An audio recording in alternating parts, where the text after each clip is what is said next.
Hello and welcome to the course DA7650 Advanced Computer Networks. This is the 7th lecture of Module 5 and this lecture is meant for 4th year students, those who are in 8th semester. In this lecture we are talking about your managing a network. So let's begin. If you remember, in the last class we covered all the protocols and tools that are associated with your network management standards. So the protocols like SNMP, MIB, Harmon, your Cisco NetFlow and Syslog, all the protocols we have already discussed.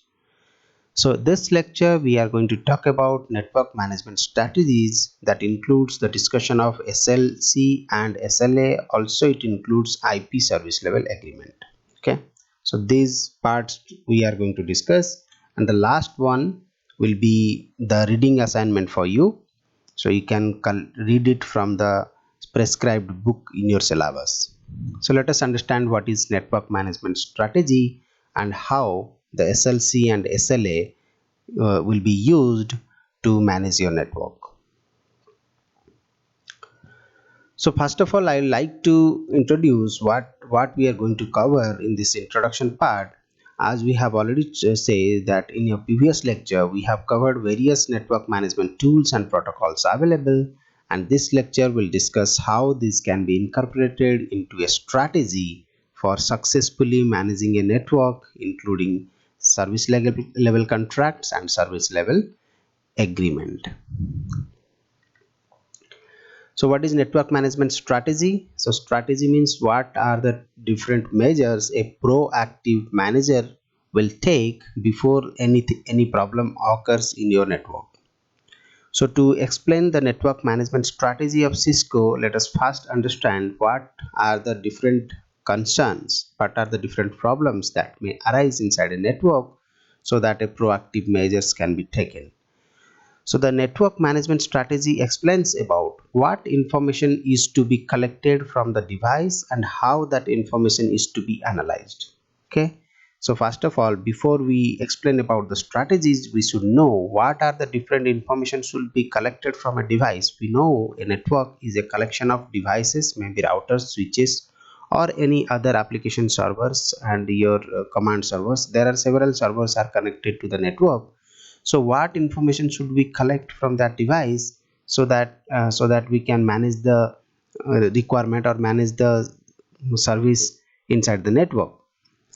And that information, after collection, it should be analyzed to provide a service to the user. Thresholds should be set so that alerts or alarms can be raised if the parameters start to go out of range. So we need to represent a threshold value on every device connected to the network. So what do you mean by a threshold value? So we can say a threshold means something like how many packets that can be handled by a particular device in the network. If somehow the number of packets are flowing through that device is more than the threshold, then there must be a way that the router should explain, or router should return a notifications to the network manager that he or she cannot handle that much of traffic at that moment. So that is the case of threshold. The third point is to determine what these threshold levels should be. Baseline measurements can be taken to create a snapshot of working networks. So again, whenever you are defining a threshold for a particular device in your network, you need to know how much threshold level should be put in. So that will also be a strategy that need to be discussed in a network management. So how does the network management strategy help? So even if you are concerned with it, so let's say you have already prepared your strategy, and I'm trying to explain what are the means what benefits we will get whenever we will make a network management strategy. So instead of waiting for a failure and reacting to it, alerts and alarms relative to baseline measurement helps the network manager to be proactive and solves problems before the network is adversely affected. So if you prepare the strategy in a proper manner, then it will be help the network manager to be proactive. And what do you mean by proactive? Before the problems occur inside your network, the network manager will handle it. So that is the benefit we'll get from the network strategies. Cisco recommends the following network management best practices. So to satisfy the strategies or satisfy the service level agreement or SLC, Cisco has given some points to be incorporated in your network so that the management process can be carried out properly. So what are the different best practices? One will be keep an archived copy of the software image, for example Cisco iOS, and your configurations of all devices. So he is recommending that you should keep all the software images that are related to the Cisco devices. Sorry. Keep an up-to-date inventory and log any configurations and software changes. So that need to be taken care of. Monitor critical parameters including any syslog reported errors, that is SNMP traps and ARMON statistics that are important for your network. So you need to keep all these data or reports to monitor your network time to time. Use tool to identify, configure discrepancies. For example, Cisco Works Campus Manager can detect inconsistency trunking configurations on switch ports. So you should have sufficient number of tools that could identify the configuration discrepancies found inside your network devices that are connected to your network, and this is how you can be proactive and can manage your network properly. So what is SLCs and SLAs? So how these are helping in managing the network strategy? So let us discuss that. So SLCs and SLAs is a part of network management strategy. So what is a SLC? Service level contract. So it is the overall, means we can say SLA is included under SLC. Means SLC will explain about what the end user will get if they get a service from your network. Means what are the different type of service you are going to get from a service provider. Like suppose you are a person and you want to take an internet connection to your home, then you could have contacted the ISPs, different ISPs, and they will provide you a service level contract, and that service level contract will specify what are the different type of SLAs they are going to provide you, and any violation in the SLA will be violates the entire service level commitment or the SLC. Okay, so let us understand this in a point wise manner. An SLC specifies, that is your contract specifies, connectivity and performance levels for the services end user to be met by the service provider. So it will show you what level you are. So there will be, like, if you think about the internet connection, maybe there will be different type of users: silver user, diamond user, gold users. So silver user have let's say 2.5 mbps of data speed maybe. So if it is 2.5 mbps, then silver user, that is your contract, service level contract. So what are the different SLAs included in that to achieve that contract? So that will be the a level will be set, and you have to manage, you have to check whether that level of performance you are getting or not. If you are not getting, then your contract get void, and you can claim for your services. Okay, so that is the performance level a service end user will get and should be provided by your service provider. So what do you mean by SLAs? SLA defines specific service performance measurement to between pair of devices, for example between a router and a server. So that means SLA will be used for finding out the service or performance between two end connected devices, so that it will give you the performance as per your contract. Okay, so an SLC typically includes multiple SLAs, as I have already talked about this SLA. So violation of any particular SLA could result in violation of the overall SLC. So generally SLA a will be a agreement, service level agreement between two different devices connected to the network, and if anything violate over there, then the entire SLC will be violated. Okay, now let us understand what do you mean by IP service level agreement. That also includes the concept of your SLA and SLC. particularly SLA. Whenever your service level agreement will be correct, means will be analyzed properly, then you will get a better SLC. So that's why we need to understand what is IP service level agreement. So actually let us understand what a proactive manager can do. Actually they can set up systematic or synthetic traffic to be generated from a IPSLA source. Try to understand from this figure. This is your IPSLA source and this is our IPSLA responder. This is an application server. This is the Cisco, that is performance manager, internet network performance manager server. This is a server which manages the performance. Okay, so try to understand. Let's say service level agreement has been set up between two devices, as I have already told you. So this is two router who is bind with a service level agreement. Similarly, the application server is bind with a service level agreement with them. Now how we could check the SLA is met or not? So a network manager, who is the proactive network manager, should set up synthetic traffic to be generated from the IPSLA source to an IPSLA responder.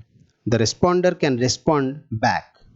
The detailed response will come from your responder, and it will give you some strategy or some set of data which will be used by the IPSLA source to check whether the link is correctly maintained or not. So maybe the network administrator want to is concerned about the bandwidth of this link, or maybe concerned about the voice over IP traffic in between this link, or maybe any jitter or some problems occurred inside the device or not. So how he will check beforehand, before the data get transmitted through the actual network. So that will be maintained by your service level agreement. So let me read one by one point and try to explain with respect to this figure.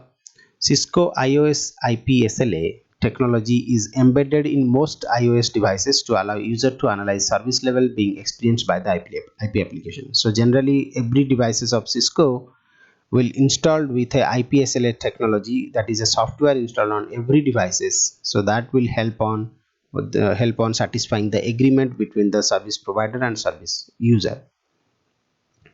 IPSLA allows test traffic to be generated and then measure the performance of the traffic through the network, either between Cisco iOS devices or from a Cisco iOS device to a remote device such as a server, like over here. So how do the Cisco will try to track that traffic? So the SLA source, there will be every device is installed with the server, the software, so every device can perform that action between the network connection. So what he will do, they will generate a traffic, okay, a test traffic. The test traffic will test something like how much speed I'll get whenever I'm sending some questionnaires. Let's say this will supply generated traffic, and a detailed response will come between these devices. So at that time this will be act as a IPSLA source, and this will be act as a IPSLA responder. And sometimes the IPSLA also sends the data. IPSLA source will also send the data to application servers, like generate some traffic and getting the response. So what are the different response you will get from that? The IPSLA source will able to know that whether the line is clear or not, means how much time it is getting the data, what kind of data they are transferring, that I'll discuss in the next slide. So for the timing, you just understand that to check the link, whether it is the link is correct and the device is respond perfectly or not. By to do that, they should send some traffic, some questionnaires or probes, and he will get the response, and according to the time he get the response, he will able to know the line is clear or any problem occur in that. So the IPSLA source generates some traffic destined for the application server, similar to an extended ping, as we has discussed. The server's response include a timestamp. So as was discussed, I have already told you, to be represented by a timestamp, which can then be used by the source to determine the network delay. So that timestamp will tell you whether there is a delay in the network or not. If there is no delay, that means the network is perfectly fine. Now we can use that network properly. So before occurring the problem, we could have maintained that particular network. The IPSLA source also generate traffic destined for the IPSLA responder devices, which has a IPSLA software enabled. So this was already discussed. In this case, the response is more detailed, including, for example, the processing delay within the devices. Okay, so either it can send the application server and check the performances, or it can send the data to the other traffic to the IPSLA responder and get the data about it. And you can see here the timestamp concept will be used, and here in this case the response is more detailed, including the processing delay within the device. So the processing delay is also included because both these devices installed with your software, that is SLA software, which can help in contacting between both these parties. So what are the different measurement has been taken by your source? The measurement taken can include the response time, latency, that is your delay, then jitter, packet loss, voice quality scoring, network resource availability, application performance, and server's response time. So all these data need to be accessed through this IPSLA source to manage the network properly. Okay, so these are the work of the network devices that is connected to the network.